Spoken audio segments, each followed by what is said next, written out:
जी, मैं हूं डॉक्टर आसिम और आज हम एक बड़े इंपॉर्टेंट टॉपिक पर डिस्कशन करने वाले हैं जो कि है नौजवानों के दरमियान नशे का बढ़ता हुआ रुझान क्यों है। इससे पहले मैं थोड़ा सा एक इंसिडेंट शेयर करना चाहूँगा। आज से कोई 1 साल पहले मेरा गुजर शिफा इंटरनेशनल हॉस्पिटल है इस्लामाबाद में, उसके करीब बहुत सारे स्कूल्स हैं। वहाँ पर एक ब्रिज है, उस ब्रिज के साथ ढाबे जैसे होटल हैं, वहाँ पे हम अक्सर दोस्त चाय पिया करते थे।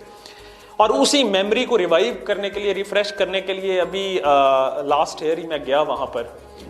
वहाँ हम बैठे चाय पी रहे थे तो उसके साथ एक बड़ी ज़बरदस्त पॉइंट हुआ करता था। हम भी अपने टाइम में बैठते थे, हमारे जो दोस्त स्मोक किया करते थे, सिगरेट पीते थे, वो उस वक्त भी वहाँ बैठ के सिगरेट पीते थे। इस दफ़ा वहाँ कुछ मुख्तलिफ मैंने ऑब्जर्व किया। वहाँ के ओ लेवल्स के, ए लेवल्स के बच्चे, 6ठी 7वीं के बच्चे वहाँ बैठे ड्रग्स कर रहे थे। जब मैंने ये देखा, यकीन माने मेरी पूरी बॉडी में ऐसे जैसे शॉक वेव नहीं ट्रेवल करती, ऐसे ट्रेवल किया। और मैं बड़ा कंसर्न हुआ कि यार हमारे बच्चे, हमारा मुस्तकबिल किस तरफ जा रहा है। और तभी मैंने सोचा कि इस टॉपिक पे बात करना बहुत ज़रूरी है। और ये मसला सिर्फ इस्लामाबाद, ये मसला सिर्फ लाहौर, ये मसला सिर्फ कराची का नहीं है। ये मसला आज जहां मैं बैठा हूं यहां देहातों का भी है। यहां शायद ड्रग की टाइप चेंज हो जाए। वहां हो सकता है आइस का इस्तेमाल ज्यादा हो, वहां हो सकता है कोकेन का इस्तेमाल ज्यादा हो, यहां हो सकता है वीड का इस्तेमाल ज्यादा हो, यहां हो सकता है चरस आम बिक रही हो। लेकिन नशा नौजवानों में बढ़ता जा रहा है। और इसकी बेसिक वजह क्या है? क्या हमने कभी इस पे गौर किया है कि नौजवान के अंदर नशा जो है, इसका रुझान क्यों बढ़ रहा है? मेरा अपनी एक राय है जो मैं आज शेयर करना बहुत जरूरी समझ रहा हूं। हम बतौर पेरेंट्स अपने बच्चों का अच्छा मुस्तकबिल यकीनन चाहते हैं और इसीलिए हम सुबह निकलते हैं और रात 10, 11, 12 बजे तक घर तशरीफ लाते हैं। खास तौर पे हम डॉक्टर हजरात, हमारी लाइफ थोड़ी बहुत बिजी होती है और उनमें भी खासकर प्रैक्टिसिंग डॉक्टर्स, वो प्रैक्टिस करते हैं, सारा दिन मरीज देखते हैं, रात आते हैं और आगे सो जाते हैं, सुबह फिर उठते हैं, इसी तरह रूटीन अपनी कंटिन्यू रखते हैं। और बच्चों का हफ्ता हफ्ता हम बच्चों की शक्ल नहीं देखते। देखें, जिन बच्चों के लिए आप पैसा कमा रहे हैं, जिन बच्चों के लिए आप फ्यूचर बना रहे हैं, आप अगर उन्हीं बच्चों पे नजर नहीं रख रहे, उन्हीं बच्चों की कंपनी पे नजर नहीं रख रहे, उन्हीं बच्चों की हरकतों पे नजर नहीं रख रहे, उन्हीं बच्चों की एक्टिविटीज को नहीं देख रहे। देखें, डॉक्टर जवेद साहब ने एक बड़ा जबरदस्त अपने व्लॉग में एक बात कही कि बच्चे का चेंज होता एटीट्यूड सबसे पहली अलामत होती है नशे की तरफ रुझान होने की। अगर आप अपने बच्चों पे सिर्फ तवज्जो देना शुरू करें ना, क्या मेरा बच्चा ओवर एक्टिव हो गया, या क्या मेरा बच्चा पहले से ज्यादा चिड़चिड़ा हो गया, या पहले से ज्यादा कम टाइम घर दे रहा है, या घर में गुस्सा ज्यादा करने लग गया है, या घर में उसकी इन्वॉल्वमेंट कम हो गई है, बाहर निकलना ज्यादा हो गया है, बड़ी छोटी छोटी सी बातें हैं। अगर आप उन पे गौर करना शुरू कर दें तो आपको इस बात का आइडिया होना शुरू हो जाएगा कि आपका बच्चा किस तरफ जा रहा है। और मैं आज इस बात पे, इस टॉपिक पे बात करना सिर्फ इसलिए जरूरी समझ रहा हूं क्योंकि मुझे आज ये पेन बहुत सख्त फील हुई और बीइंग पेरेंट ये बात बहुत जरूरी है समझनी। अगर हम अपने उन बच्चों के लिए, उनके लिए पैसा कमा रहे हैं, उनके लिए चीजें इकट्ठी कर रही हैं, रियल एस्टेट बना रहे हैं, लेकिन उन बच्चों को ही नहीं बना रहे, तो क्या वो रियल एस्टेट जो है वो कल उनके किसी काम आएगी?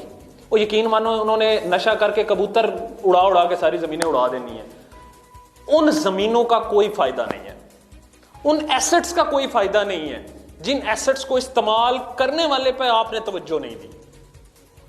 और इसकी दूसरी इंपॉर्टेंट वजह जो मैं आज डिस्कस करना चाह रहा था और ये बड़ी जरूरी है, वो है तरबियत का फुकदान।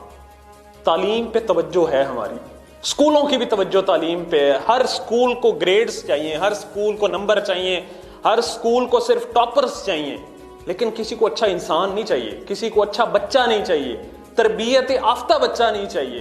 तरबियत पे जो पहले किसी दौर में असातिज़ा की तवज्जो तरबियत पे ज्यादा होती थी, घर वालों की भी तवज्जो तरबियत पे होती थी, आज हर किसी की ये तवज्जो है कि जी मेरा बच्चा फर्स्ट आना चाहिए, चाहे खुद बड़ा ऑफ द रिकॉर्ड सा वर्ड है। और लेकिन मैं जरूर कोट करूंगा, हमारे one of the family members said to his son कि यार मेरा बच्चा चाहे चकले से उठ के आ गया, लेकिन अगर फर्स्ट आ रहा है ना तो I am happy with it.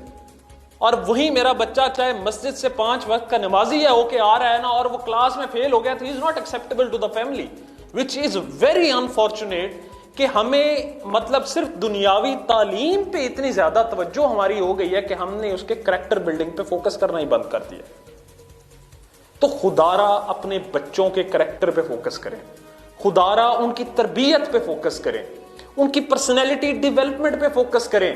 तालीम खुद ब खुद वो अच्छी हासिल करेगा अगर आपने उसको अच्छी तरबियत दी है, अगर उसको एहसास है अपने वालिदैन का, अगर उसको एहसास है अपना, अगर उसको एहसास है अपनी फैमिली का, अगर उसको एहसास है अपनी एक्टिविटीज का, तो यकीन माने ये जो एसेट्स हैं आपके, ये वो खुद बना सकता है, ये सब कुछ वो खुद बना सकता है। आपकी जिम्मेदारी ये एसेट्स नहीं है, आपकी जिम्मेदारी सिर्फ उसकी तरबियत है।